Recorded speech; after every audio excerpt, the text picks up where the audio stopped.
Welcome to another action-packed, exciting hour of the Smoky Mountain Rewatch Along Project. This is podcasting the way it used to be and the way you like it. This show is a production of the Something Else Podcasting Network, and it is episode number 085 of Smoky Mountain Wrestling from September 11th, 1993, taped August 16th, 1993, at the Clintonwood Elementary School in Clintonwood, Virginia. My name is Arya, and joining me, as always, is the gigolo Jimmy Del Rey to my Doctor of Desire Tom Pritchard. It's Trey. Trey, how the bleep are you today? I colored in all your coloring books. But can you get me like a Bambi or a Little Mermaid? Yeah, maybe a Sleeping Beauty or a Beauty and the Beast. Nice, nice, nice. Welcome to the show. Sorry for blowing everyone's eardrums out when I was getting everything ready to start the show earlier on. The volume wasn't coming through very loud, so I turned it up. And so, of course, when it was time to start the show, it didn't just go up to where it was when I stopped. It went all the way fucking up. And so we had that. So if you're now deaf, you can't hear me, but I apologize. And hopefully hopefully that apology holds up in court. Ah. So this would normally be the point where you and I would bullshit about whatever wrestling news is going on in the day. But we just did that for like 10 minutes. Yeah, you'll have to tune in on Christmas, Whenever I Boxing Day, whatever. Yeah, whenever we're doing that. whenever I throw up the pre-show stuff. Yeah. Um, but yeah. Um, so yeah, this is the last Smoky Mountain show of the year. Tuesday, Trey and I are going to be doing the last episodes of Mid-South and World Class for the year. The December 24th World Class and the 24th and 31st Mid-South.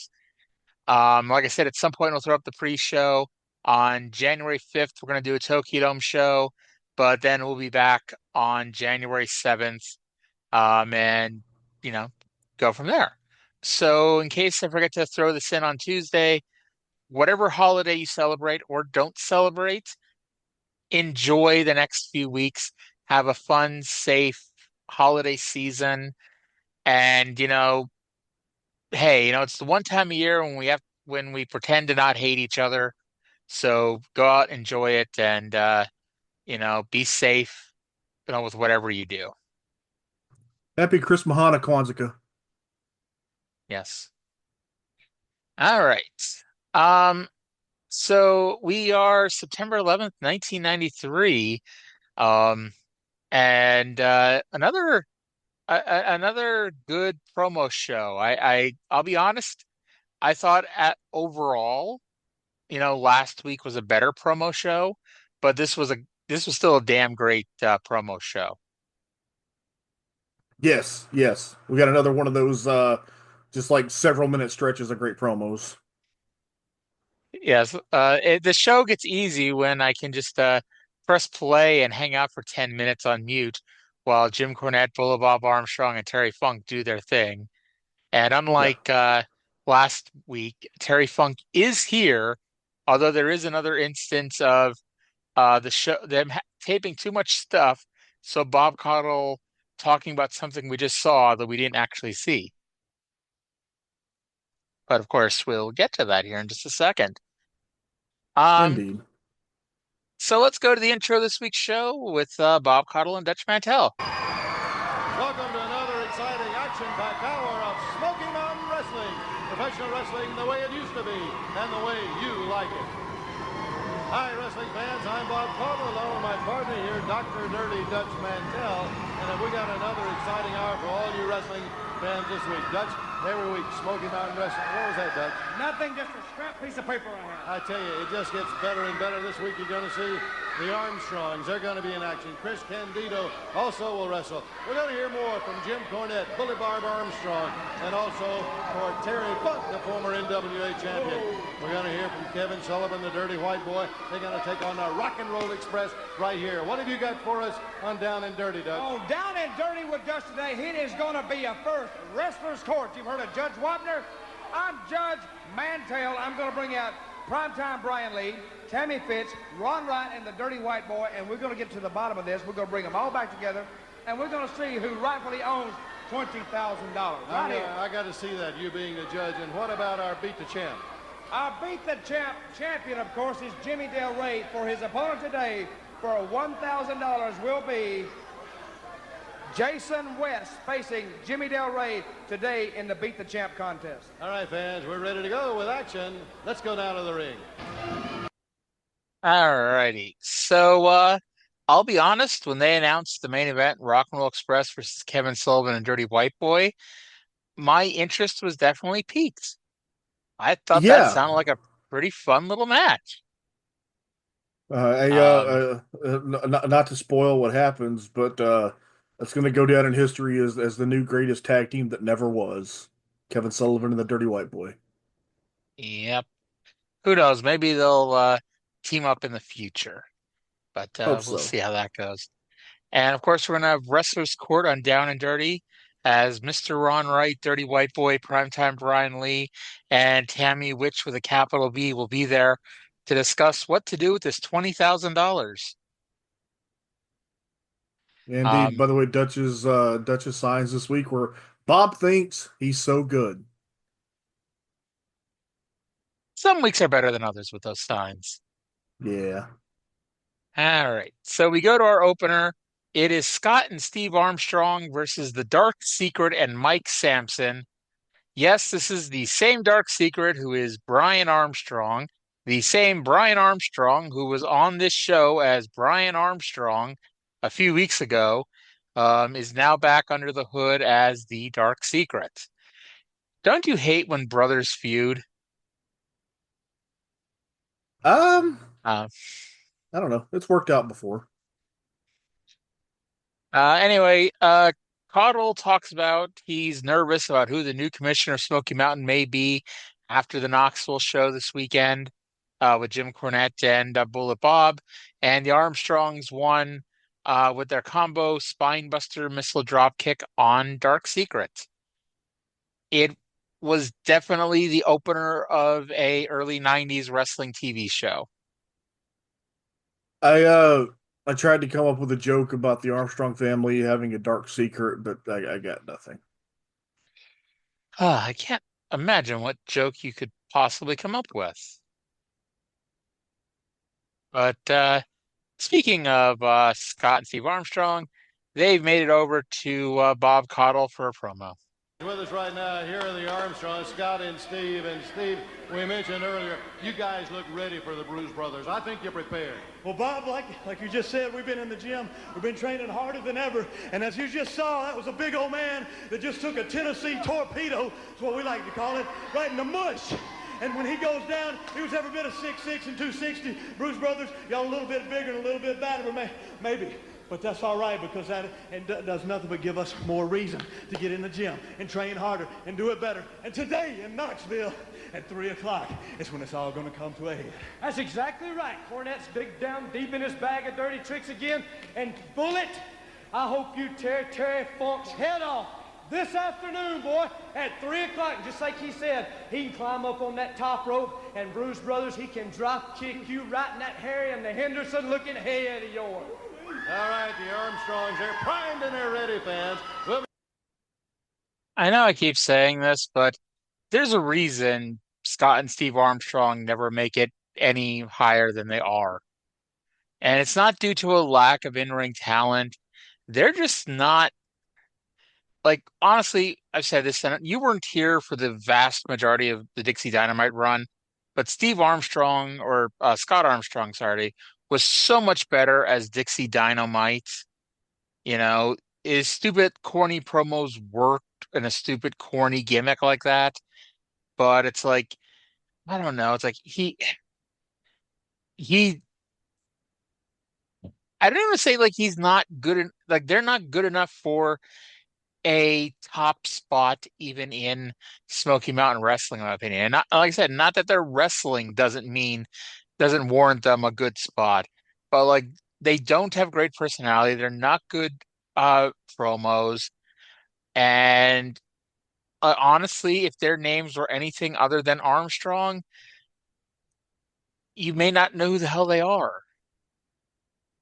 So I have heard it said that okay, Bullet was a complete package.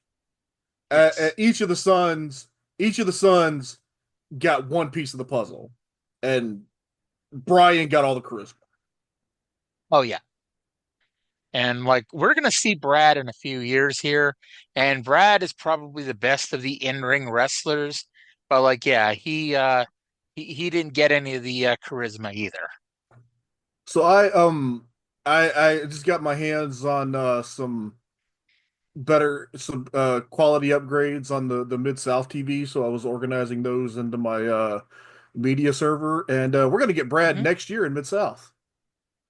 I believe I knew that. I didn't But until the other uh, day.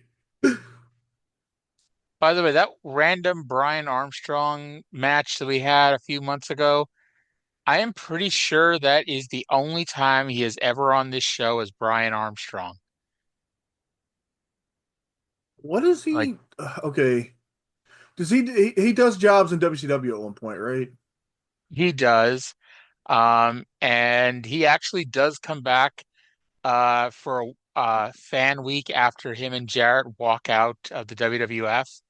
But if cage matches to be believed, he doesn't have any TV matches. When did he start in the WWF? In It late was '94, early '95. I'm pretty sure his first night was the Royal Rumble when Jarrett won the belt. Okay, you may be right. So yeah, early '95. Yeah. Hmm. But yeah, then he was there until July, and him and Jarrett walked out, and then like that whole thing was so weird because like Jarrett then came back at the end of the year, but they didn't bring back Rhodey, and then Jarrett lasted like 6 weeks maybe, and then he was gone and doesn't come back until after his WCW run, while Road Dogg comes back as the real Double J a year later, which yeah, that was It's shit. weird because that WCW run only lasted a year before he was back there. Uh what's his name? Yeah, Jarrett. I don't even remember how that came to be. Like I imagine he must have only had like a 1 year contract or something he could get out of after a year, which is a little surprising when you think about it. But at the end of the day, also, at least until like 99 when Bischoff became a dick, it especially the undercard guys did not have trouble getting out of their WCW contracts, you know. Okay, now this is completely unrelated to Smoky Mountain Wrestling, and of course we never ever go off topic on this show. Never. You're Why going to be chastised for this one.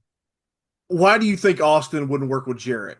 Was it because he was still mad that fucking they starved him to death when he worked Memphis, or because he That was mad that about the promo where he said Austin 316 was sacrilegious?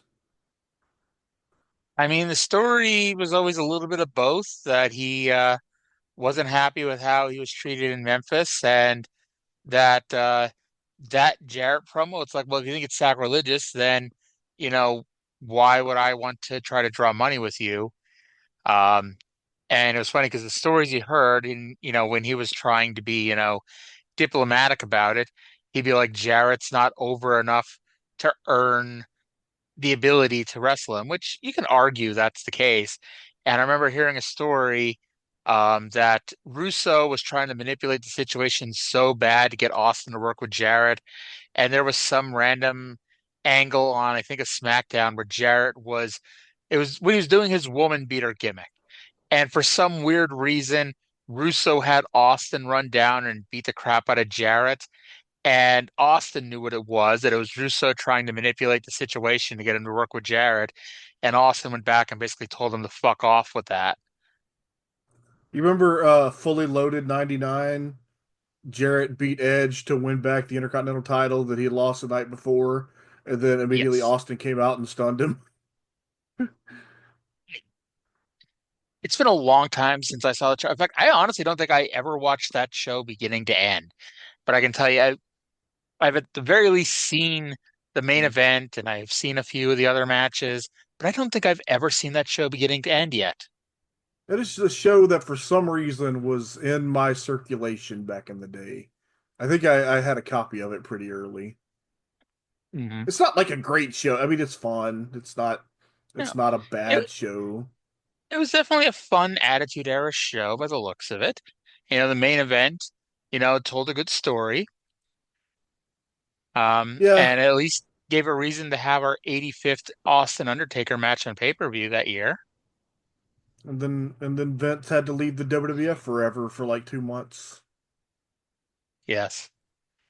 Um, so you and I were talking, or you were talking to me yesterday as we're recording this, and you mentioned how many commercials they were having for their upcoming house show. Five, I Ah, believe you said, and I believe you. Um, did you notice anything else during this first commercial break after the Armstrong promo?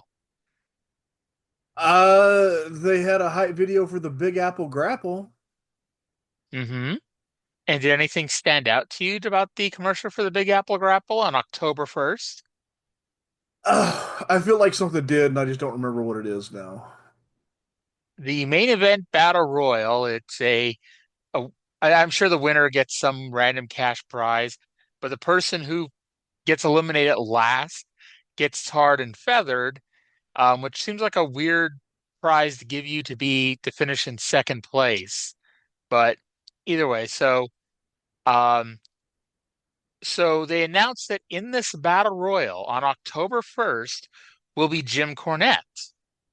Yes. Now, you might wonder why that's eyebrow raising. Well, this is September 11th. September 17th, as we will hear promos about a little bit later on, Jim Cornette's in a loser leaves town match. Well, maybe it'll be like those old like the WWF when Randy Savage lost a retirement match, but then he was already contractually signed for the European tour. Maybe it's like that. Ah, okay. So we'll see. We'll see if you know, it might be a red herring too, but I guess we'll see here. All right. So we got a Tim Horner promo coming up. We're gonna play it. And don't get me wrong, it gets bad at the end, but I do not blame Tim Horner completely for how this promo goes off the rails. But let's play it here and we'll talk about it afterwards. Fans with us right now, White Lightning, Tim Horner. Tim, we got another little quick look there at what occurred last week when it looked like Candido wanted to get a little head start on his whipping match. Well, that's right. You know, I asked for the country whipping match, and he tried to jump the gun and wanted to get the first licks, but I guarantee you I'm going to get the last, and they're going to hurt. You know, the last ones always hurt a little more. But, you know, I got to thinking, you know, Bob, who's Candido beat since he's been here? I mean, can you think of anybody right off the bat? No. Somebody no, that is anybody? No. Well, I couldn't either. And I tell you what, I was walking through the flea market the other day, and I found something that kind of grabbed my eye. I'll show it to you here. It's a big old baby bonnet. My heavens, Tim. Isn't Candido wrestling on TV? Yeah, yeah. Who's he wrestling? Wait a minute now. Well, no, wait a minute. No, Who's he wrestling? no, wait a minute, Tim. Who's he wrestling? What are you going to do to me here? Who's he wrestling? Tell me. Robbie Eagle. Okay. I don't think Chris Candido can beat Robbie Eagle. Honestly, I don't think he can. I tell you what. If he can't beat Robbie Eagle, All right. if Robbie Eagle beats him, I'll wear this. You're going to wear No, You're I'll going to tell wear you, that? No, I'll tell you what. Robbie Eagle, if you beat Chris Candido's going to wear this. That's what's going to happen. How long is he going to wear it? How about till he beats somebody on TV? If he beats Robbie Eagle, I'll wear this bonnet. How's that? All right. All right. Till you win a match on television. Till I win a match on TV. But if Robbie Eagle beats him, he's got to wear this till he wins a match on TV. How's that? Sounds all right to me, Tim, but I don't know whether Chris Candido will take up that challenge or not. That could be pretty embarrassing, I would think. All right. All right, fans. Right now, we'll find out what's going to happen, I'm sure, during this hour. Let's go to the ring right now. All right. So yeah, this was not, when I say it's not Horner's strongest promo, like we have a bevy of great Horner promos to talk about. But Horner, I thought, was doing all right. But I don't know if it was the stipulation that tripped him up. I think it was Caudle not being able to answer who Horner's wrestling. And like, because it was like they just stood there in silence and stared at each other.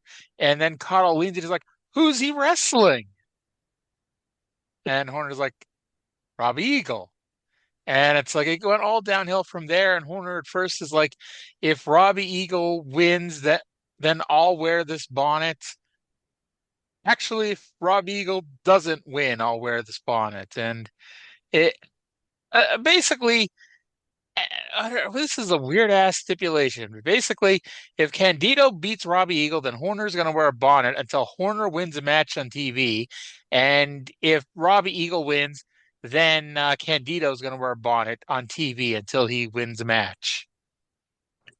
Now, see, I thought that Horner got lost and Cotto was trying to get him back on track. I mean, that's possible. Maybe I'm trying to give Horner way more credit than he deserves, Don't do but that. I just like I don't know. Like I thought he was going along fine until that moment. Well, But maybe he just. What was that? What was the time limit that you put on that? That Horner's fine up to like 45 seconds, usually 30 seconds, yeah. 30. And Well, see, that's about that's what happened. He hit the wall. yeah, yeah. I mean, that's what happens. But so yeah, more on this later. Now, you would think that in order for this random ass stipulation to happen, Candido would have to accept this random ass stipulation. Now, it's random as hell, especially since Horner is not wrestling himself. You know, he's counting on Robbie Eagle to not, be the jobberiest jobber of all time. And it's kind of just, it's a little wacky. And I guess we'll see how this plays out because up next was WWA World Heavyweight Champion Chris Candido versus Robbie Eagle. Sadly, no Dennis Corluzzo promos this week with him picking his nose and whatnot. And Candido asks Eagle how many matches Eagle's won here in Smoky Mountain. Eagle says none. And he probably won a Kevin Sullivan or Bruise Brothers DQ match, but that's not counting. But so Candido agrees to the stipulations, um, and it was off and running. Candido let Robbie Eagle put him in a headlock and then couldn't break it. And the finish, I'll say this, I thought this was a clever finish. So Yes. Horner's at ringside. Candido gives Eagle a superplex, and before he makes the cover, Horner rolls in and drops an elbow on Robbie Eagle for the disqualification. So Robbie Eagle wins by disqualification. So Chris Candido now has to wear the baby bonnet. I thought You that was a see, clever way to do it. Horner had a plan all along. Indeed he did. By the And way, so I guess hmm? Robbie Eagle has won 3 matches. He and Jeff Daniels beat the Bruise Brothers by DQ. He and Mike Sampson beat the Bruise Brothers by DQ, and he and Jason West beat the Bruise Brothers by DQ, which I think was last week. So he's on a winning streak, is what you're saying. Yeah, exactly. He did lose to Sting on WCW Saturday Night. That was like a month before. That I'm getting doesn't caught up on count. my 1993. There you go. So I guess we'll see what happens. And I'm sure because Cornette had a lot to do with WWF booking in '97, but it reminded me of the Brian Pillman Goldust angle after SummerSlam when Pillman had to wear a dress on TV every week until he won a match, and every week he'd have some crazy mishap that would lead to him losing matches to people who never win matches on TV. That So, could very well you have know. been Cornette's angle. Yeah. 'Cause that was a very stip-heavy SummerSlam too, because there was that match where Pillman, if he lost, he had to wear a dress. There was the Owen Hart Steve Austin match where if Owen won, then Steve Austin would have to kiss his bare ass, which of course is why they couldn't just have Owen pin him after he paralyzed him. There was the British Bulldog Ken Shamrock match where Bulldog would have to eat dog food if he lost. And then Brett and Undertaker, where it's like, if Brett lost, he could never wrestle in America. If Shawn Michaels was a biased referee, he could never wrestle in America. And there may have been other steps, but that's all I'm remembering. Well, that was the deal. It was all like the Hart Foundation all had like Yeah, a stipulation match. yeah. And I don't know how this came up, but I was w watching at least the end of that match the other day, and holy fuck, I remembered that chair shot that Shawn knocked that Undertaker with, but it's like Brett, he didn't duck late, obviously. But if I was Brett, I would have ducked well before he actually ducked, because Shawn was coming hard and fast at him with that fucking chair shot. That was a nasty chair shot. And didn't Taker give Shawn a pretty good receipt during Hell in a Cell? Or maybe it was before Oh that. yeah, I think it was Hell in a Cell. He yeah, did a yeah, fucking yeah. nasty chair shot. That was the like that brought the whole angle full circle was him giving that nasty ass chair shot back to Shawn, and for all intents and purposes, that was the end of their storyline was Undertaker cracking him with a chair because then he immediately started a new storyline with Kane. Those matches are That's got really to be interesting. Kane. Those matches are really interesting because like watch how Taker worked with Shawn versus how Taker worked with Brett. You can tell which one of them he respected. Definitely. Especially 97 Shawn. I mean, not Yeah. like Not 2009 like Shawn, yeah. 2009. Yeah, Yeah, that was yeah. different Shawn. But Yeah. But like for watch he whooped Shawn's ass like he owed him money. He actually like sold like a motherfucker for Brett. I always like that Shawn denies that Undertaker sat at the monitors at WrestleMania 14 to make sure that Shawn did business. And it's possible. It is possible that he just didn't know what happened. Because, hey, he had his match. He was concentrating on his match. And by the time he was done and walked to the back, Undertaker was gone. So it's possible he did not know that happened. But it's always funny that he's the only person who ever claims that it never happened. Look, even if it's not true, never let the truth get in the way of a good story. That's too good a story. Exactly. Exactly. All right. So from here we go to Down and Dirty with Dutch, and it's going to start with a Tracy Smothers promo that both has a lot to do with with these two, and also has nothing to do with the rest of the Down and Dirty, and it's kind of weird like that.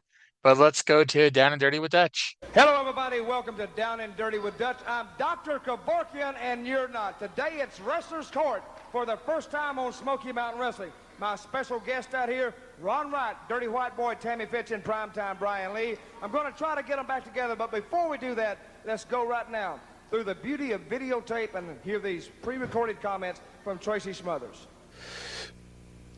Well, I'm breathing, guys. I'm still here. Still coming back. September 12th. You see, the difference in hurting me and hurting anybody else is that people like me, we just don't play. You understand? I've lived with pain throughout my entire life, through my entire athletic career. I've always come back sooner than what the doctor said. Coming back 3 weeks instead of 6. September 12th, boys. White boy, you're going to be in that cage, man. Whew. Be dangerous. You're in a cage, brother. I can get a pole. I can take anything and poke you like an animal. Who's to say I won't? Because that's what you turned me into, man. You burnt the rebel flag. You burnt the rebel flag, the Confederate flag.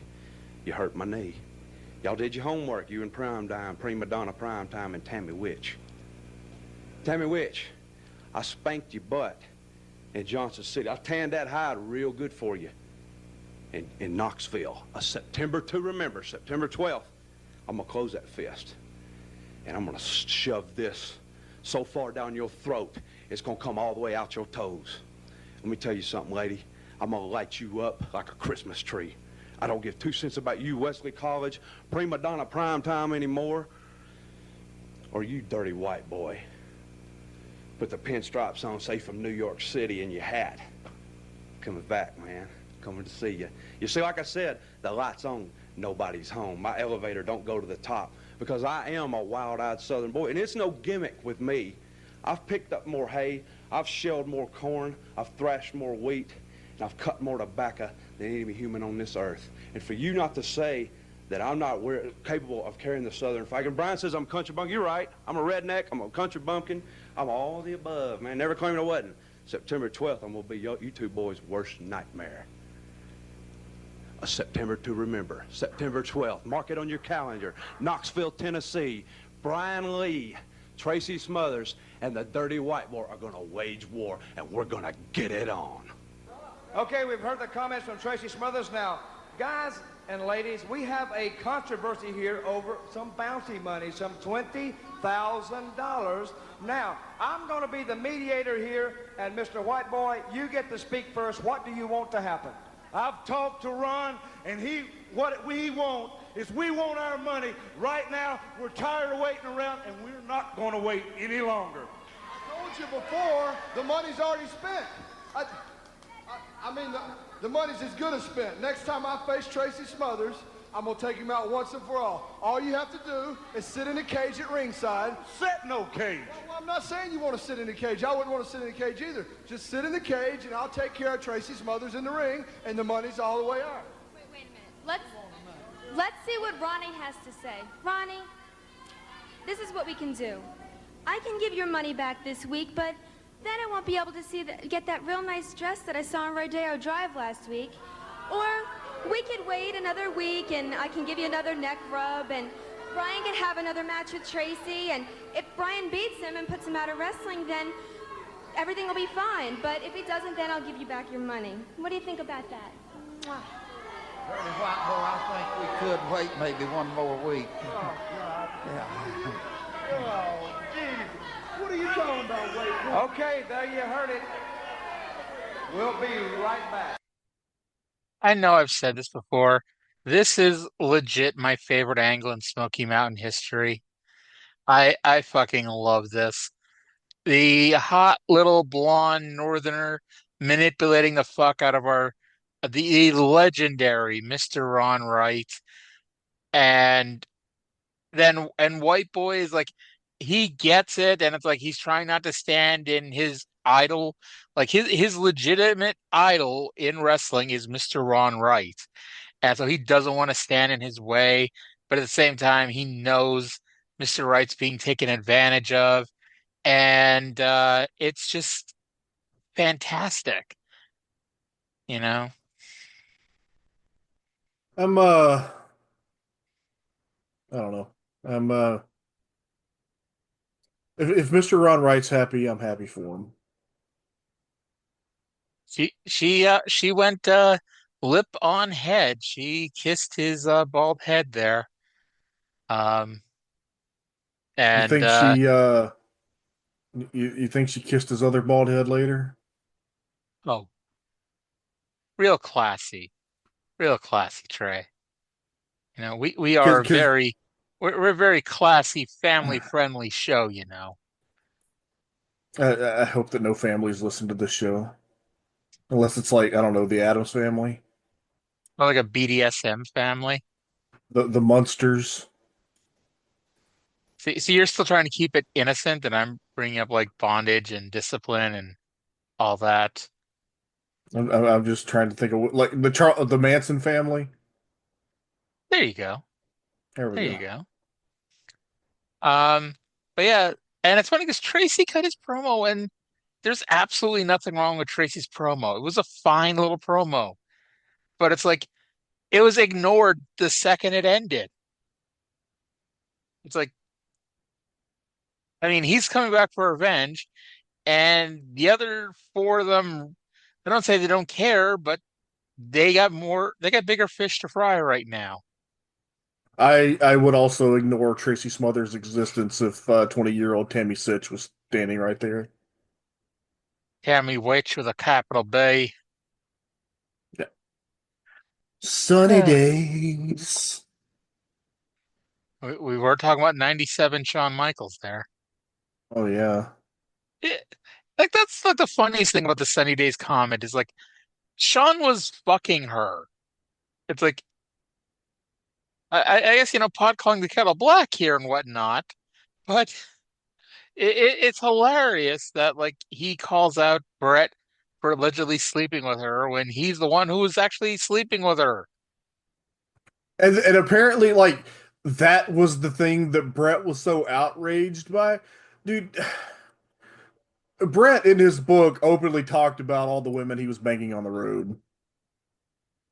Which is, I mean, hey, maybe he really was banging Sunny, but when you're honest about everybody else you're banging and then say, I didn't bang this girl, it's like, okay, I believe you. Yeah. Um, It's the Jerry Jarrett Memphis philosophy. If I tell you the truth about these things, then I can make you believe this complete horse shit over here because, hey, I told you the truth about everything else. it's like, I mean, I can understand him being mad at the time because he was married and trying to maintain the illusion. But if it were true, I don't think he would have continued to deny it like in the book. Because he was Pretty very honest much. in that book. Oh yeah. Like honest, like to the point where it's like maybe he's too honest, you know? Like Flair, that like I think Beth finally divorced him because of the book. I'm not surprised.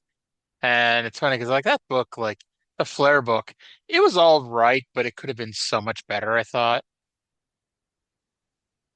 Yeah, you know It what's did. really good? It's a time Mhm. investment, but the 10-hour high spot shoot. That first one he did, oh yeah, Yeah. that was great. Definitely. That was the one he did after he left WWE, but before he went to TNA. Yes. I mean, really, the one thing about the Flair book, it's like it was really political. And not saying he didn't say anything he didn't really mean, but like it definitely felt okay. Who who does Triple H not like? I'm gonna really rip on them a bit more than everyone else. And yeah, I mean, when you think about At like, least I mean, we other get than Dusty, Mhm. at least we got that great Flair Foley I quit match out of it. Great with an asterisk, I'll say. And But the finish was stupid. The finish was yeah, stupid, but other than that, it was a great match. so we then get our Beat the Champ TV title match: Jimmy Del Rey with Dr. Tom Pritchard in his corner versus Jason West. Unfortunately, Jason West did not bring a tag team partner out to stand in his corner here. Um, Dutch, I don't say he popped me with this line, but I marked out, so I wrote it down. He's talking about the heavenly bodies are trying to get all the belts in wrestling, and Dutch said if he got all the belts, he'd also want all the pants and all the socks too. That's funny. Who doesn't love us? Some Dutch Mantell. We're gonna miss him when he's gone. He's gonna be gone soon too. Well, Oh, soon-ish, soon-ish. I the think he's gone announcing in on the February. show, the announcing on the show is going to get so much worse. Oh yeah, and you get a hope spot because JR is gonna come in at some point, but it's just that hope spot. It goes down and down hard. So Um, this was a good showcase for our favorite scumbag. yes. He looked good here. Jason West got a little bit of offense in here. Del Rey at one point misses a diving headbutt, which according to Bob Caudle left a giant grease spot on the mat where Jason West was, but it was Del Rey's grease. That was the same spot where Bobby Blaze beat the Dirty White Boy, but it was not the Yeah. finish here. Yes. Unfortunately for Jason West, he had a lot more energy than Bobby Blaze did. He didn't just like fall down back on Del Rey. And then Fortunately for Jason West, Del Rey won with the poon salt. This Jason West, like, he was kind of good. I don't know why he never did anything. It might have been a Reno Riggins thing. Earlier this year when I was preaching about how Reno Riggins is probably the best jobber to never get a push, and then they gave him a little bit of a push, and it was like, oh yeah, this is why he never got a push. Because, Well, some guys are his just great job guys. yeah, his promos were almost as good as Horner's. Oh dear. Yeah. That's And unfortunately, he didn't get enough time to reach peak Tim Horner, though. were his promos better or worse than WCW Reno? And who? WCW Reno, Big Vito's Oh, brother. oh. I don't remember him ever talking. Big Vito's brother, who also dated Big Vito's sister. Well, no, Uh, you thought that they had dated, and then that was what the issue was. And in fact, that is the only promo that I remember. And I think it was like, I feel like it was on a pay-per-view that I was watching through Scramble Vision. But that was when like somebody asked him, like the interviewer asked him about it, and that's when he said that Maria was his sister, and that was how we found out that Reno and Big Vito were brothers. I have no memory of that. Why do I have a Well, memory of that? I don't know. You were a big Reno fan? I don't know. Why does my brain remember that and it like doesn't know anything useful? Who's to say that knowing what Reno did isn't considered useful? To who? I don't know. I'm trying to give you something here, kiddo. Appreciate it. No problem. All right. So let's go to Rowdy Roddy Pritchard, who has a promo to cut with his partner Jimmy Del Rey. With us right now, the Heavenly Bodies, Jim Del Rey, Tom Pritchard. Del Rey, $1,000 richer right now. Not only are you trying to corner all the money, but all the belts. Yes, we are, and I have never been so proud of anybody in my life. My cousin Jimmy Del Rey is the TV champion. Now, I want to just say this. We have silenced our critics. We have silenced everybody in professional wrestling by going and taking the Steiners on in their own backyard. Now, we're going to tell you this. We don't care who it is. We don't care where it is. But we're saying this to the World Wrestling Federation Tag Team Champions right now.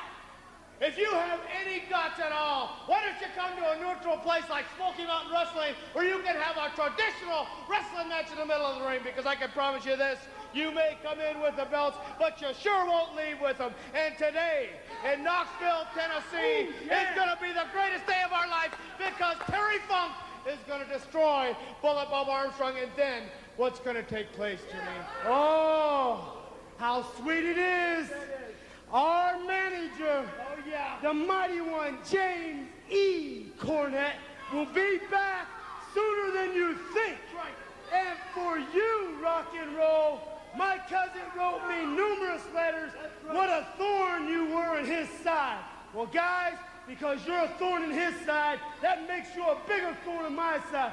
That means that my cousin and myself are going to stomp a mud hole in you and walk it dry. And Bob Armstrong will no longer be the commissioner. Jim Cornette will rule professional wrestling, and he will be the commissioner of Smoky Mountain Wrestling. We'll be the World Wrestling Federation Tag Team Champions, and we will control wrestling as you know it. I am so proud of you. Thanks for having me coming up for me. Oh, yeah. All right, fans, there they are.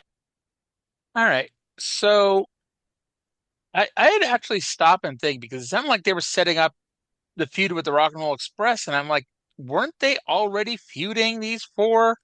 Or I guess technically, since Stan Lane left, that these guys, that this four anyway, didn't really feud again. Because the Heavenly Bodies went off with Scott and Steve, and the Rock and Rolls went off with the Harrises. Yeah. I don't think that Smoky Mountain Wrestling is neutral ground for the rematch with the Steiners. I think that's Maybe an unfair advantage for the guys who work there and whose manager might be about to be the commissioner. Maybe about to become the commissioner.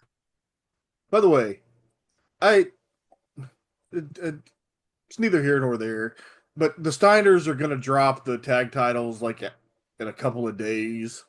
And Hmm. I got nothing against Pierre Roulette or Jacques Rougeau, but could have gave those belts to the Heavenly Bodies for a minute. I agree, but I don't think, and I could be wrong, but I don't think that they were officially part of the company. I think this was like a one-off that just kind of spiraled a little bit because I don't think they become actual full-time roster members until March of '94. You're right. You're right. By the way, do you know Reno just wrestled like 2 weeks ago? WCW Reno or Reno Rickens? WCW Reno. Really? He Where do you wrestle? at Maryland Championship Wrestling. He Oh, apparently wow. wrestled in October for the first time in 15 years, and then came back and wrestled again on the 7th. Good for him. Yeah. And it's funny because like I was thinking to myself, man, I bet he retired after all the WWA shows. And I said shows, but I should have just said show because he only ever appeared on the Vegas one. And yeah, he basically retired then. He had one match in October of 2003 in my old neck of the woods, Mount Carmel, Pennsylvania. He wrestled one random match in England in 2009, and that was it until October. I still think that we should do a limited series on those WWA pay-per-views. We might do that one day, especially when we're like really bored, you know. But yeah, he's one of those guys like he wasn't obviously he wasn't like that great, but I'm a little surprised that he because he had a good look to him. I'm a little surprised he didn't really make it much in WWE. Like he went to Heartland after the buyout, and then he got they got rid of him, and that was pretty much the end of his career. Yeah. I don't know. Oh, wow. I wish I could have seen this match. Kaz Hayashi and Reno defeated Shark Boy and the Funkster at an HWA house show on December 14th, 2001. In Springfield, Ohio, mod. Yeah, that's the one. I think we're looking at the same page right now. Yes, yes, we are. Actually, technically, I Well, moved back to my notes, but then when you said that, I moved back over. whatever would we do without Cage Match?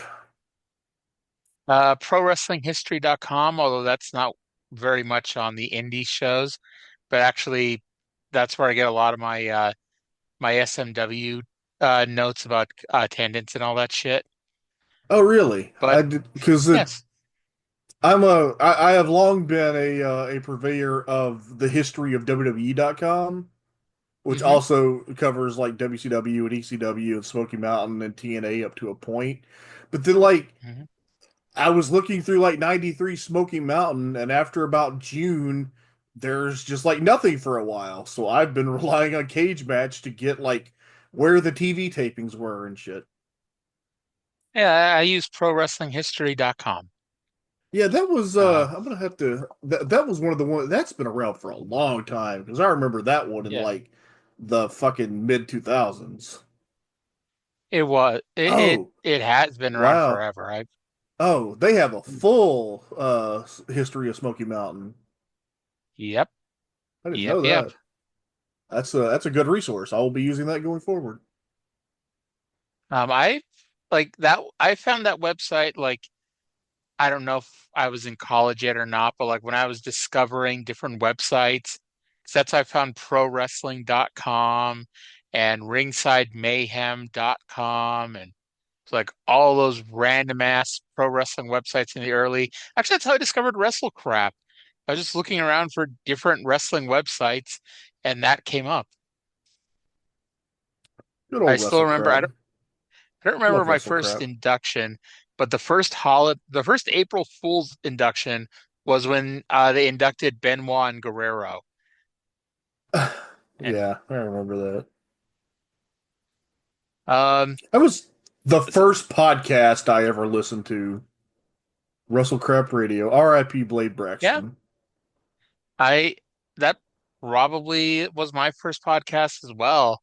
So I mean, especially back in that day, like there were not many wrestling podcasts. Mm-mm. Like, um, but yeah, so all right. So we got another one of those fun 10-minute periods here. Yeah. Actually, the whole thing, beginning to end, goes 9 minutes and 48 seconds. And we're going to obviously break it down into three parts. But we're going to start with the best part. Let's go back to Jim Cornette, who is still in bed, getting ready for his big matches in the next few days. Here's your water, Jim. Doesn't have any lemon, Tom. We're out of lemon, Jim. Just drink it, okay? How do you expect me to drink water without any lemon? Jim, we don't have any lemon. Just drink it, okay? You're the worst patient I've ever had, Jim. You don't have to talk to me like that. I'm sorry. I'm gonna let you too. That's all I want. Okay. Fine. Jimmy, what are you reading? Reader's Digest. Well, where's my coloring books? I done colored them all. Jimmy, had you colored my coloring books? Yeah, of course. What do you expect me to do? Well, what am I going to do the rest of the time? I'm staying here in bed so I'll be healthy for the 12th. Well, I'll go out and buy you some new coloring books, Jim. Gosh, it ain't no big deal. All What right. kind do you want? Bambi? Well, I just used your Little Mermaid. You don't want another Little Mermaid? I want Bambi. Okay, all right. All right. Never mind. Let me just say this. Obviously, as you can see, I'm feeling better every day. Like I said last week, I've got my Smoky Mountain Wrestling Commissioner's cap on. I'm getting set as I tape this here in my home. It's only a few days until September the 12th in Knoxville, Tennessee. And only 5 days after that till September the 17th in Johnson City, Tennessee. And Bullet Bob Armstrong, his caliber is going to be reduced to 0. Because after Terry Funk and my secret weapon get finished with him, he's going to be out of Smoky Mountain Wrestling, and Jim Cornette's going to be calling all the shots. Now, let me just say this to you, Bob Armstrong. I know that you're real pleased with what you did. I know you're pleased with dropping me on my head, putting me in this neck brace, sending me to the hospital, busting my head wide open, trying to mutilate me. But I just want you to think about how pleased you're going to be when my secret weapon and Terry Funk, the former world heavyweight champion, get finished with you. I want you to think how pleased you're going to be when I'm the commissioner of Smoky Mountain Wrestling and your sons are fired. They're unemployed. They can't get a job anywhere except at the Jiffy Lube. I want you to think of how happy you're going to be and how pleased you're going to be with yourself when you go home and tell that ugly, stinking wife of yours that you can't afford any more facelifts for her, that you can't give her any more money to go to the beauty shop and waste. I want you to explain to your whole stinking family, that whole bunch of pickpockets and thieves and cowards, I want you to explain to them how come that Jim Cornette ran you out of your job, ran you out of Smoky Mountain Wrestling, you and your sons. That's going to be my revenge.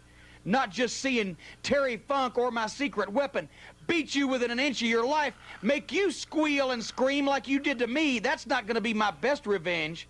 My best revenge is going to be seeing you out of Smoky Mountain Wrestling. Be seeing you with your head hung low.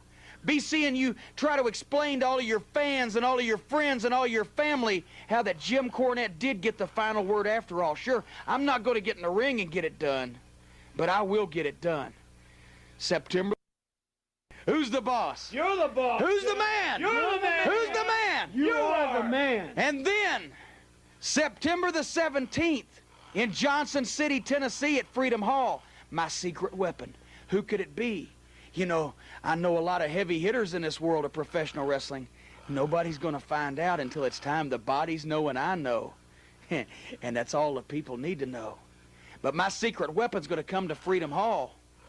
And brother, Bob Armstrong, when you step out of that ring and you're defeated, you're going to have to leave Smoky Mountain Wrestling. Of course, if you beat my secret weapon, then I've got to leave. But you know what? Me and the Heavenly Bodies, we got a lot of irons in the fire. And if Bullet Bob Armstrong's going to be involved in Smoky Mountain Wrestling, I don't want to be a part of it anyway. But I'll tell you what I'd rather. I'd rather rule Smoky Mountain Wrestling. I'd rather be here and dominate Smoky Mountain Wrestling with my team, so that means Bullet Bob's got to go. So let me just remind you people of one thing. if you love that old fossil, if you think that old man is John Wayne like he pretends to be, then you come on out and you see him September the 12th or September the 17th. Bring him a cake, bake him some cookies, make some fudge, have a little party, because that's going to be the last time you see Bullet Bob Armstrong. He's going to be going on a trip, and he may not be too healthy when he leaves. And it's going to be Jim Cornette and the heavenly bodies that were responsible for it. Just like we're responsible for about 98% of the big things going on in the world of professional wrestling all over the place today. So you remember that, Bob Armstrong, and you remember that, people of Knoxville, and you remember that, people of Johnson City. It's all right, Jim. I'm going to be out of this bed by the 12th. Yeah. And this collar's coming off pretty soon. And then we're going to have a big old party. A big old going-away party for Bullet Bob Armstrong. I like parties. Me too. If you don't have any more coloring books, at least get me my Observer. Try the water. All right. Literally, Fantastic. you can't just listen to this promo because the whole thing is like it requires you going out of your way to see the video version. And I'm going to take this one and the last 2 weeks, and I'm going to throw them up on YouTube probably sometime this weekend.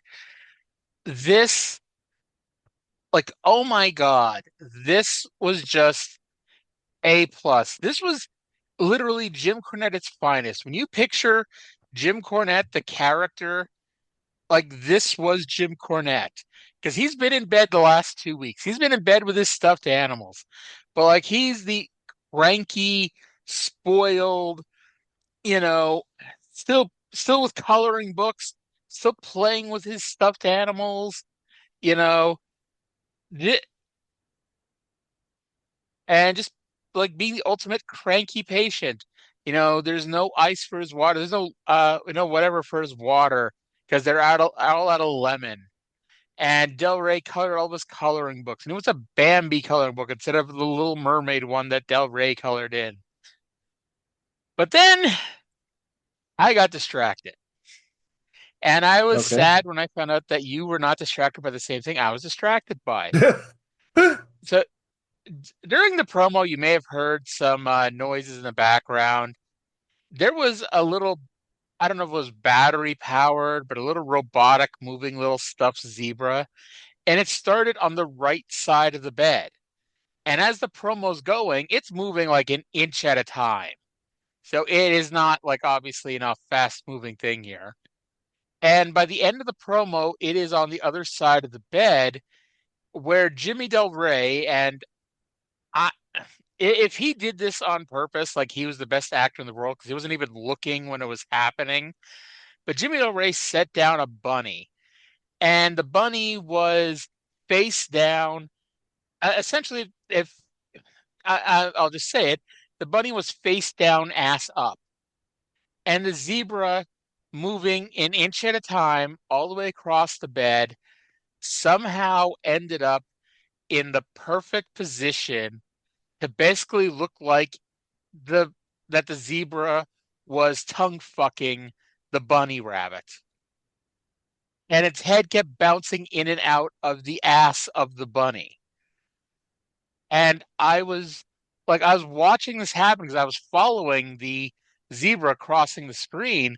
And when it got to the bunny, like I was staring with my hands covering my mouth, like, oh my fucking God. Oh my God. I can't imagine why I didn't notice this. Because you're so mesmerized by Cornette. By the way, you need to call that video Jim Cornette, the bedroom promos. Jim Cornette in the bedroom. That'll probably get some unrelated searches stumbling upon it. How would you like to get in bed with Jim Cornette and the Heavenly Bodies? I don't know if you saw it as well, but I know we say it every week. I love Jimmy Del Rey so much. Jimmy Del Rey, like this, Stan Lane could not have done this. No, like if this was Tom and Stan, it would not have worked as great. Jimmy Del Rey helped make this the amazing spectacle that it was. Yes. And by the way, I'm not sure if you noticed, but if you look in the glass behind Cornette's bed as he was talking, you could see somebody walk by. Oh, I didn't notice that either. Yeah. But and then it gets to the end where he asks for his observer. Yes, I popped for that. Yeah. Oh Lord. How many honestly at this point, how many people, especially in Tennessee, knew what the hell the observer was? Well, in all Like of Tennessee, I'm gonna bet single digits. I think the number in all of Tennessee would be larger than in the Smoky Mountain area. Oh, of course you're including all of Tennessee, but okay. In the Well, Smoky Mountain area, there had to have been smart fans in Memphis, right? in theory. I would think so. All right, okay, then just in the region where Smoky Mountain broadcasts, how many people would you think had even heard of the Observer? Not even subscribed, just heard of the Observer. Uh, that didn't work for Smoky Mountain Wrestling? Yes. 3. I say that might be a bit high. But yeah. So Cornette cuts a great go-home promo for the match with Terry Funk this weekend, for the match against the mystery opponent on Friday. And you know why the mystery opponent's not going to be Terry Funk, right? Let me think. You should probably know this. Oh, yeah, because he was. We're actually. If you want to know where Terry Funk is going to be that day, you need to tune into the Oh My God cast that drops on New Year's Eve. It's not to talk about how the sausage is made, but we recorded that over the weekend where we review Ultra Clash '93 with the main event, which is not the last match, but it was the advertised main event of Terry Funk and Stan Hansen against Kevin Sullivan and Abdullah the Butcher in a Texas Tornado bunkhouse match. It also tells you that it's not going to be Kevin Sullivan this Friday either. It's not going to be Kevin Sullivan. I'm sorry. I still don't know who it's going to be, by the way. That's good. I do like that. At first, I'm like, are you really not going to tell people he was in ECW that day? Well, I had to think because I didn't connect that they were the same dates for a second. For some reason, in my brain said that Ultra Clash was the 22nd, and I don't know why, but you're right, it was the 18th. All right, so we're gonna go to a Terry Funk promo, and it's gonna be a Terry Funk promo that odds are you've heard before.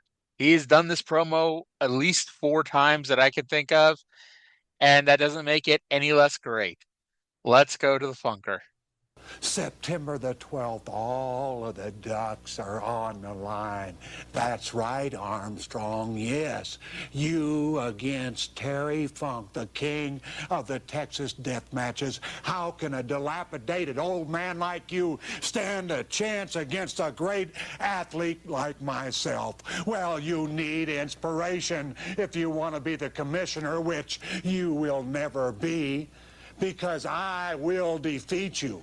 But I want to inspire you, so I will have a contest in the ring. How can I inspire you? Let me think. Oh, your sons are a bunch of... No, that don't inspire you, because all Tennessee sons are a bunch of... Let me try again. Let me think. Your sister is a...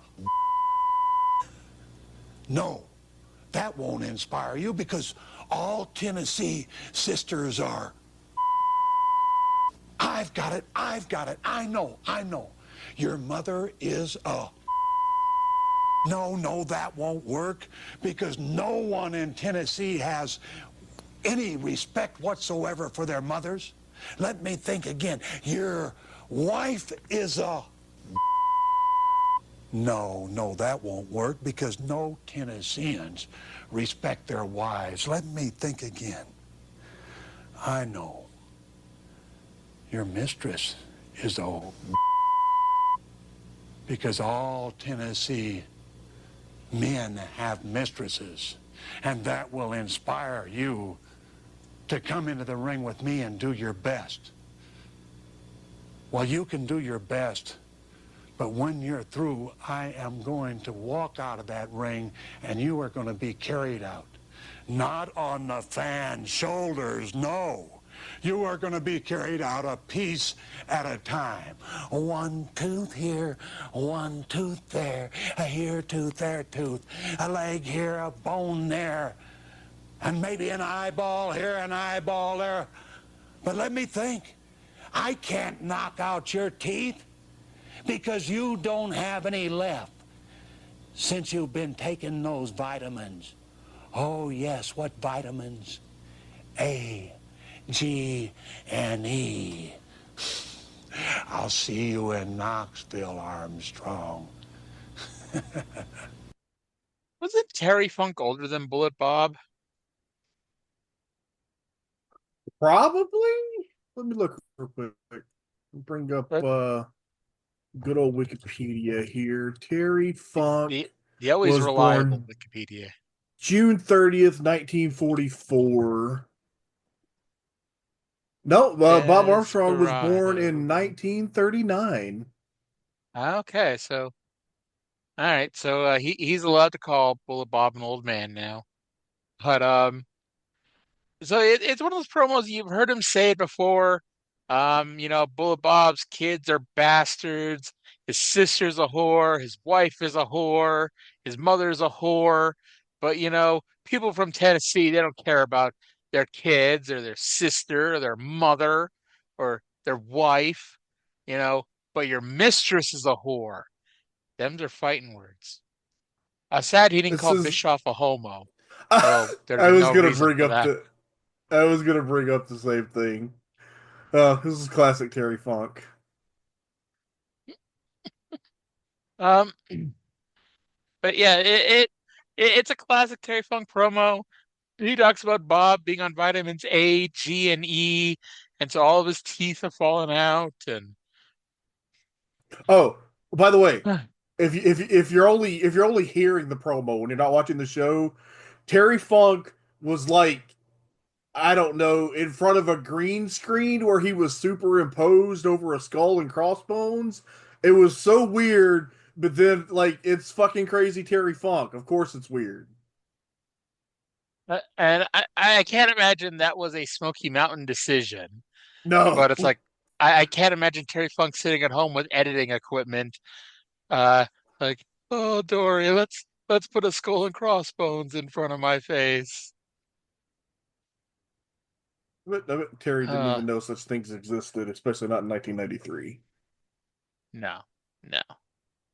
And it's funny because and obviously the ECW SMW feud really hasn't started, but Terry is one of those people that were able to work both territories at around the same time because Terry's going to be a big show semi-regular for the next couple of years.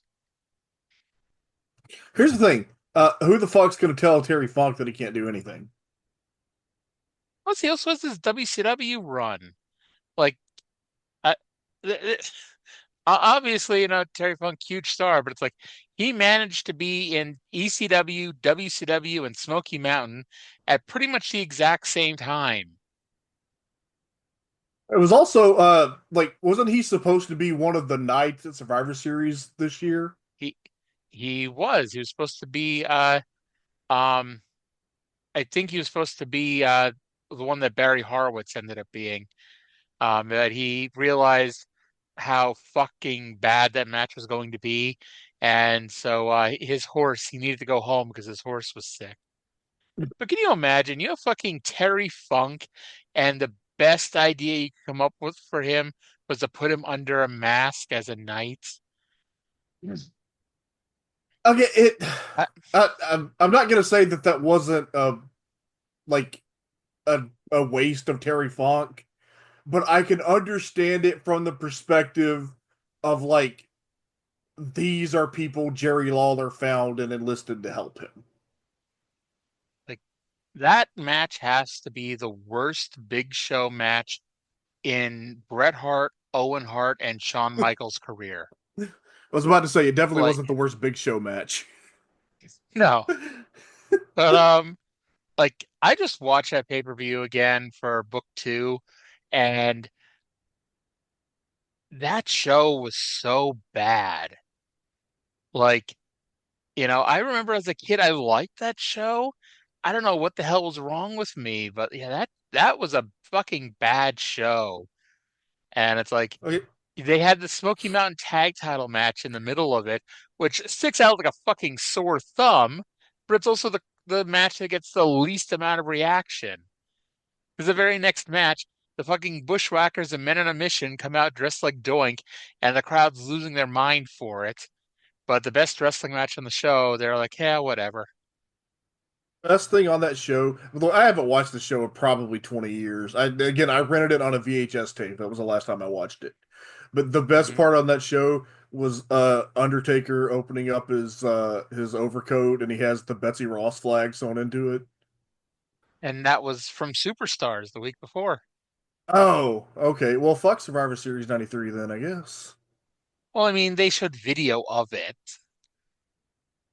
And also that match, like, I mean, I can look back and go, oh, I think Undertaker was also injured at the time, so that explains it. Like, the main event goes like 30 minutes, and it's the Steiners, Luger, and the Steiners, Luger, and Undertaker versus Yokozuna, Ludwig Borga, Crush, and Jacques of the Quebecers. And the Steiners, for the first 20 minutes, it was the Steiners versus the 4 heels because Luger didn't get in and Undertaker didn't get in. Then the Steiners got eliminated, and Luger ended up in for like 10 minutes on his own. And then Undertaker came in for like 90 seconds to work spots with Yokozuna and then got counted out. I mean, if that was your babyface team, I would also have the Steiner brothers work most of the match. Well, yes, but especially in these types of matches, it's like, okay, everyone at least gets in and does a couple spots to start the match, just to get the crowd going. And no, this was a Steiner Brothers 4-on-2 handicap match for about 15 to 20 minutes. Yeah. And then Ludwig Borga almost murdered Rick Steiner. And then I bet in the back, Rick Steiner almost murdered Ludwig Borga. Like, see Steiner... the transphobe and the actual Nazi. Let them deal with each other. Yeah. I think I forget the exact spot. I have to go back and read my notes. But I think like Rick Steiner came up the middle rope with a crossbody that Ludwig Borga was supposed to catch him and smit it into a power slam. But instead, he couldn't catch Steiner, so he took a bump. But that was still the finish. So he just rolled over on top of Rick and pinned him. Awful. Yeah. It was like, wow. I get not wanting to kill kayfabe by redoing the spot, but that killed kayfabe more than anything else. I'm gonna get to that in a couple of months, so yeah. Spoiler. Yeah. Let's go to the final part of our crazy promo trilogy. Bullet Bob Armstrong, who once again is somehow the worst of the 3 promos. But again, the worst of these 3 is still better than anything else you're going to hear. Yeah. All right, fans, with me right now, Bully Bob Armstrong. Bob, today's the day. 3 p.m., Knoxville, Tennessee. The former NWA World Champion Terry Funk, who has vowed that he's going to put you away and put you away for good, and that Jim Cornette will be the new Smoky Mountain Commissioner. I hope Cornette paid him a lot of money. For the past few weeks, I've had to listen to Terry Funk put his nose up against the camera and run me and my family and everybody in Smoky Mountain down. Well, brother, if you get your face in mine, I'll punch back. I ain't like that camera. It don't punch, but I punch. And I know how to take a beating without retreating. I hope Cornette told you that. And a lot of people may not know that you're the only cowboy in the history of Texas that married his own horse. And before this day is over, you may wish you had that horse to saddle up and ride off into the sunset. But in case you don't bring that horse, I'll kick your butt all the way back to the Alamo, and they can remember the Alamo for something else. The day the Bullock kicked Terry Funk, Mr. Texas Toast's butt all the way back to the Alamo, because I intend to chew you up and spit out whole wheat, brother. They got me in a corner now. I'm just like that proverbial rat in a corner. You got me in there, baby, and I'm going to come out fighting and come out fighting hard. And then, after Knoxville, if I have to crawl, walk, or hitchhike, I'm going to be in Johnson City early, real early. I want to find out what that secret weapon is. Now, he's using secret weapons. Maybe I'll bring out a little karate I learned while in the Marine Corps and hit your secret weapon in the face so hard he'll have to blow his nose out the back of his neck. Cornette, you ain't going to get it done, boy. You got me ready, you got me mad, and now, brother, you in for a fight. They ain't going to see no wrestling in Knoxville or Johnson City. All they're going to see is a fight. And, brother, no matter what secret weapon you got, ain't nothing can stand up against a good old All-American Wright cross, baby. I'm coming and coming hard. Fans, it's going to come down. That seems like something he should talk to his doctor about, don't you think? Every time we get a Bullet Bob promo, I'm just ready to run through a fucking wall. We got to get that time machine and get to fucking Knoxville for this match. God, yes. Yes, yes, yes. Are you working on that? I'm having trouble finding a physicist, and I don't want to start throwing around words like kidnapping, but desperate times call for desperate measures. Maybe if you found a disgraced nuclear physicist. A disgraced nuclear physicist. Maybe like the former Soviet Union? Oh, I was thinking like, wherever what's his name from Back to the Future originally went to school at. Maybe there's another person who's a Oh, yeah. disgraced nuclear physicist. Was it ever established where Doc Brown went to grad school? I don't believe so, though it's been a while since I've seen those movies. Yeah, I don't think on whatever the date was, that is the date they go forward to in Back to the Future 2. It was like October 2015. It's funny. I went at one of the local movie theaters, and at the time I was living in College Station, Texas, which is where Texas A&M University is. And so they had the movie theater where they played the three movies back to back. And it popped me just because of how ridiculous it is. When in the scene where Biff is driving and he's like checking the sports results against what's in the thing, and they announced that Texas A&M beat the University of Texas, and the fucking crowd in the movie theater cheered. So of course they did. Yeah. That sports team. Yay. But yeah, Bob threatened to use karate on Cornette's secret weapon and make him blow his nose at the back of his neck, and said that Terry Funk married a horse. Is it the same horse that farted in his face in that ECW promo when he said Eddie Gilbert's voice is different but his breath was the same? Possibly. It's also maybe the same horse that mule kicked him on Thunder. Is that what he said? I'll kick your ass, you fucking whore, or whatever he said. Yes. No, was that the same horse that got sick that he told Vince about that time? It's possible. I mean, how many horses are there? Well, he's a Texas rancher. He could have several.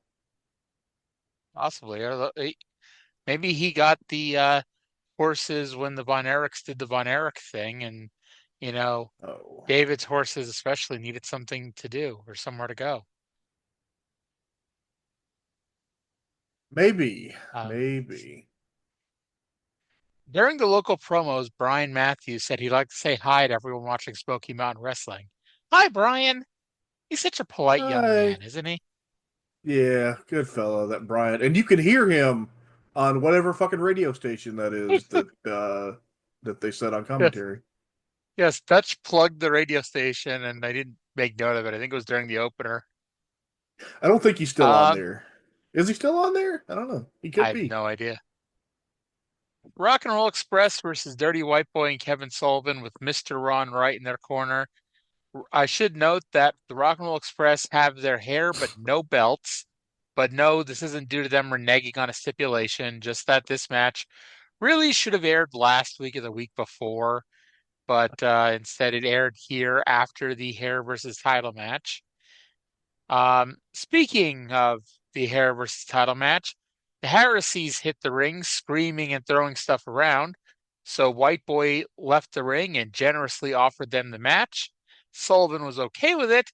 And even though the fans didn't seem to, and by fans I mean Trey and I, didn't seem to approve of the substitution, we got a substitution. So it was tag team champions Bruise Brothers with Kevin Sullivan versus The Rock and his partner Roll Express. Uh, Kevin Sullivan was having a sexual relationship with the ring post during this match. He was Yes. just groping it, and we didn't see him lick it and kiss it, but it felt like that wasn't too far off. I know that the Harrises showed us just how green they are anytime they had to sell or take a move. Like at one point, I think he had one of the Harrises had Morton up and Gibson was punching him in the stomach. And like, I can't even say there were no selling it because as soon as Robert stopped punching him, he sold it. It's like, but like he forgot to sell it. And then the finish, Robert gets the hot tag because surprisingly, shockingly, amazingly, they got the heat on Ricky. Robert gets the hot tag, runs wild. They hit the double drop kick on one of the Harrises. When Kevin Sullivan runs in for the disqualification, Scott and Steve run in for the save, and the show goes off the air with the babyfaces standing tall and no show closing promo. Well, that's a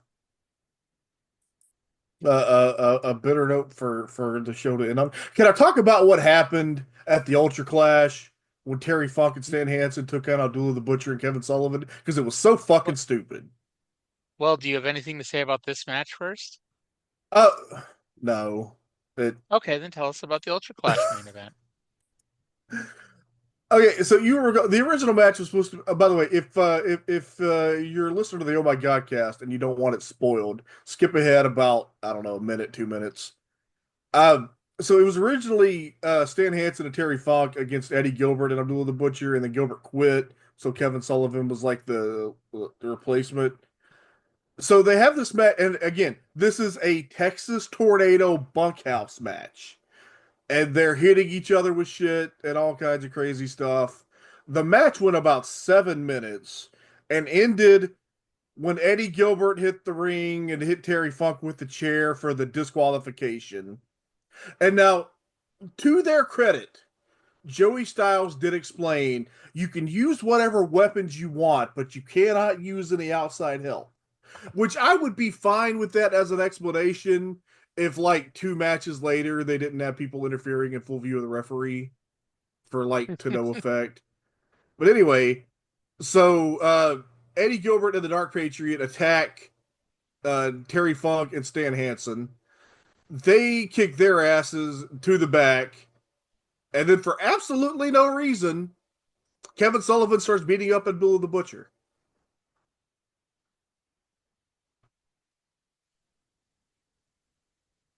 This None of that made sounds any like goddamn quite sense, did it?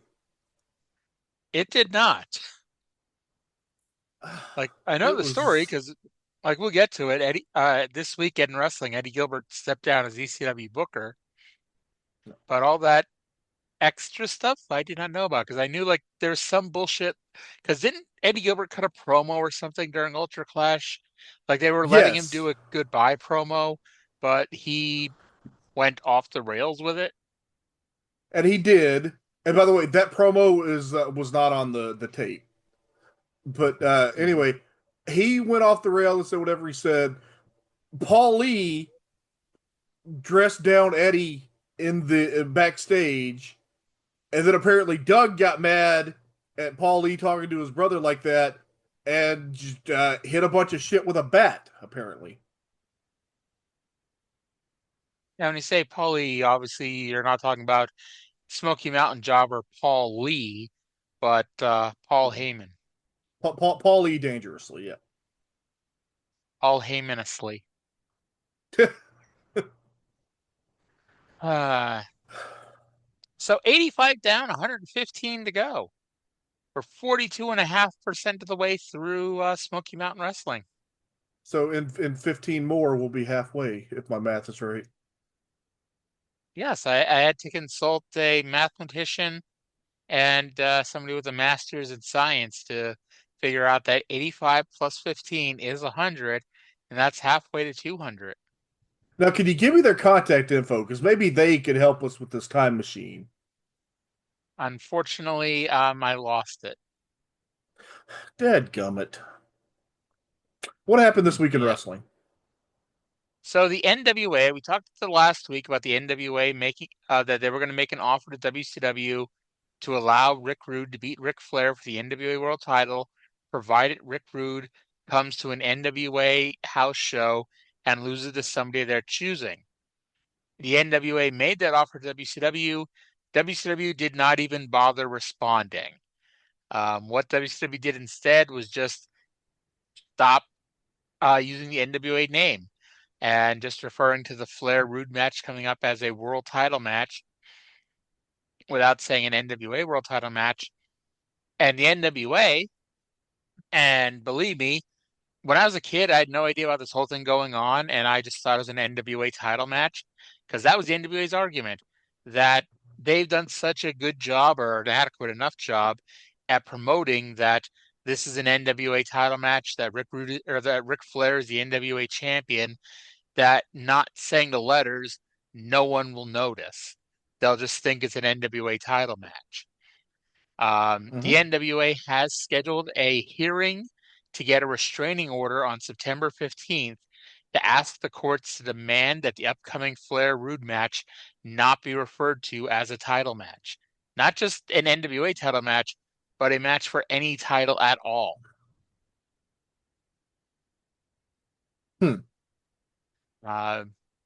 Jim Cornette and Smoky Mountain will not become members of the NWA until Jim Cornette's run in the WWF is over. And once it's over, then Smoky Mountain will become an NWA member. I got to say, I need to check my observers from July of 2005 to see if Smoky Mountain finally got accepted into the NWA. I bet that they still don't want anything to do with them until that sexual discrimination lawsuit is settled. That's true. We didn't mention this earlier, but Tammy Fytch is the young lady that filed the sexual discrimination lawsuit against Smoky Mountain Wrestling. And then So the I would, third big news. Well, far be it for me to talk about something that's going to happen in the future, but at some point, and I don't know if it's ever on TV or if it's just at house shows, but at some point, the NWA World Championship is defended in Smoky Mountain Wrestling. So were they still like not accepted as members at that point? I don't think they ever were. I think because you're talking about when Candido lost about the Dan Severn, right? Yes. I think it was just the case that Candido was starting the WWF, that the show that was originally booked for the Candido loss got snowed out, and the only option they had left was a Smoky Mountain show. And so that's what happened there. But that may not be the case. But we're about a year away from Candido getting the NWA title anyway, so we'll figure things out when we get there. By the way, I love the story that Candido, when he was NWA champion, ran into Lou Thesz at an airport, and he told Lou Thesz that he was the NWA champion, and Thesz warned him about double crosses in 1994. Pretty funny. The bit about that they won't be allowed to join until Cornette finishes in the WWF, was that from the Observer? Yes. Did not remember that. I haven't read the whole Observer. I read the yearbook that kind of covered bits of this. My understanding was that because Cornette had just become the spokesman. I'm sorry, respect to Mr. Fuji. Cornette was the American spokesman for the WWF champion, and so they tabled Smoky Mountain's application pending ascertaining whether or not Cornette would recognize the NWA World Champion. But I'm sure Yeah, your information is correct and mine is incomplete. well, that was last week's news bit about it. Okay. So Okay. this is this week's news bit about it. By the way, and the third news story is what we've kind of already discussed. Eddie Gilbert, no longer the booker of ECW. And the reason appears to be because Todd Gordon is expected to be the Northeast promoter for Jim Crockett when he starts his World Wrestling Network, when his non-compete with Turner Broadcasting ends in a few months. And Gilbert is not a fan of Jimmy Crockett and didn't want to be associated with that. And somehow that led to him leaving ECW. And if you want to know more about both, because this was the week of the NWA convention, I don't know if we mentioned that, uh, and also the week that Eddie Gilbert quit ECW. And if you want to know more about both of those stories, you need to go to ohmygodcast.com and check out the episode 13 of the Oh My Godcast that dropped this past Tuesday.